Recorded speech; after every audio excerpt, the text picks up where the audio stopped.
so I'm Alex Hilton-Slee and I'm the first team manager. What is life like being involved inside the women's game? It has its challenges, of course. I think that the buy-in from the players is the most important thing, getting people turning up week in, week out.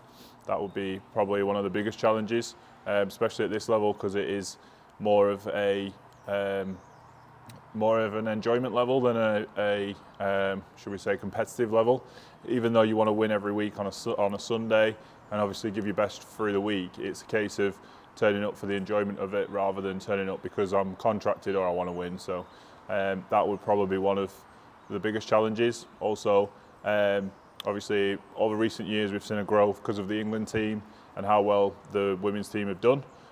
So we've seen a growth, but prior to that, the pool of girls wanting to get into football has been quite low, which is why I think recently it's started to grow and we're starting to see more younger females breaking into the game and obviously like getting into like the WSL and the Championship, etc. What is your favourite thing about being involved in the women's game? I think seeing the growth of it, as I've just mentioned, the way the women's game is growing and being a part of that. I've been in women's football for 6 years now, so I've seen how it's grown over the last 6 years. I've seen how the England women's team winning the European Championships and obviously doing well in the World Cup has contributed to that growth.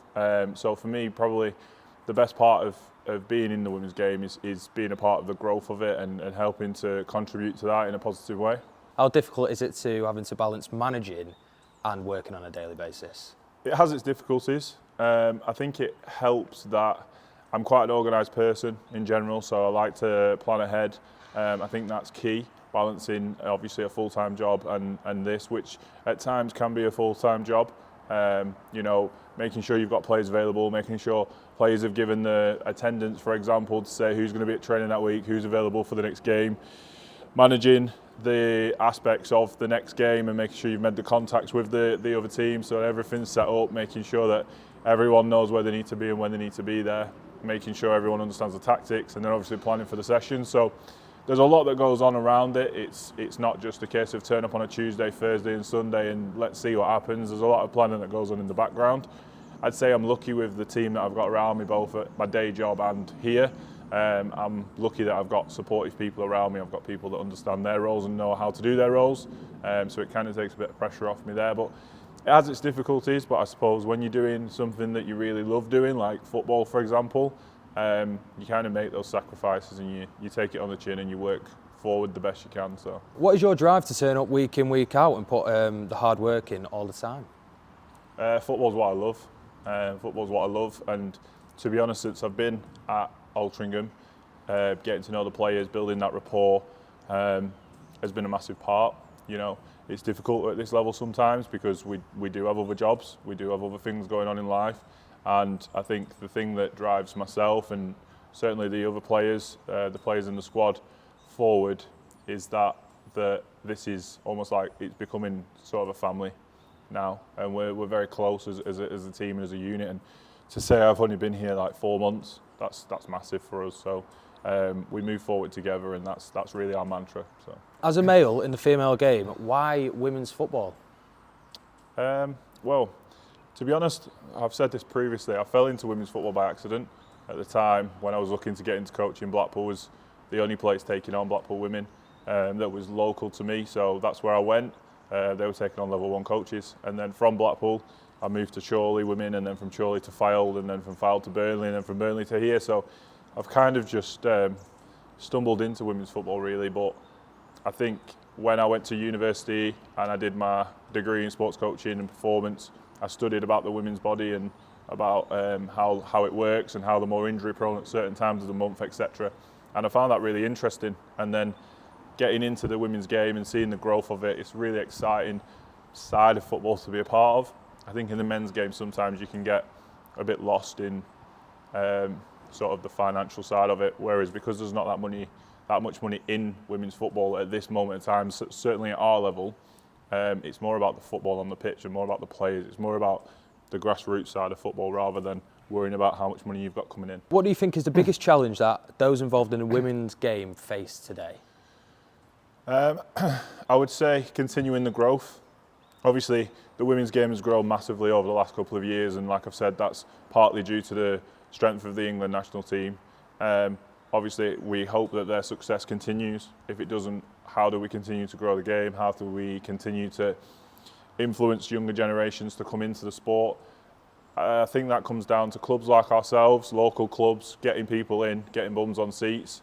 So I would say it grows via your local sides, and obviously making sure that everyone is engaged and it's a product that people want to see. I think that's probably the most important thing, giving people football that they want to see and getting people down and you know, having them sit and watch and say, this is actually a good game, I want to come back. And I think that's how it grows. You can only be what you can see. So we need to make sure that we're putting on games that, and performances more importantly, that younger generations want to come and see. How have you seen lower leagues women's football progress over the last few years? I'd say it's probably not as growing as quickly as, say, the WSL, the Championship, and then your national leagues. It's probably not growing as fast. I would say as the years go by, then there is a need to obviously invest in the lower leagues, because otherwise the gap between the National League and the leagues below will become so big that any team that gets promoted into the National League will just drop straight back down because the gap's too big. I think we've seen that in men's football years ago, when the Premier League first was established. The gap from the then Division 1, I think it was, into the Premier League was too big, so teams just dropped straight out. You still get that nowadays, to be fair, but not as much. So I think in the women's game, in the lower leagues, I think the investment will eventually have to funnel down at a greater rate just to shorten that gap. So then if a team gets promoted into the National League, they can actually sustain in there, and it's not a case of just dropping straight back down to Tier 5. So, where do you see lower leagues women's football in the years to come?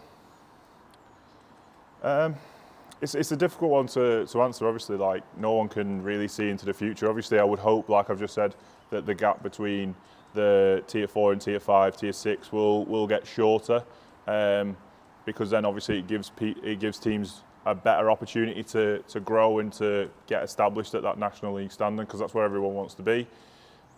Potentially the National League could take another league, so Tier 5 could become National League. That would probably be an answer. So then the gap between National League and the lower leagues isn't as big, but it's a difficult question to answer, to be honest. I'm hopeful it will continue to grow.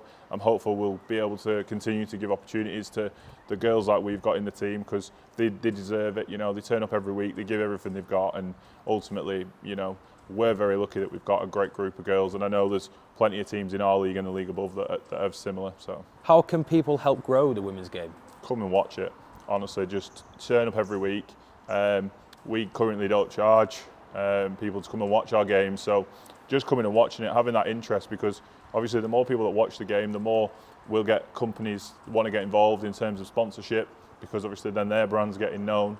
The more people will want to be affiliated with us and sponsor us and back us. So the best way to support it is just to go down and watch it, be a part of it, follow it on social media, share it, and just be around it.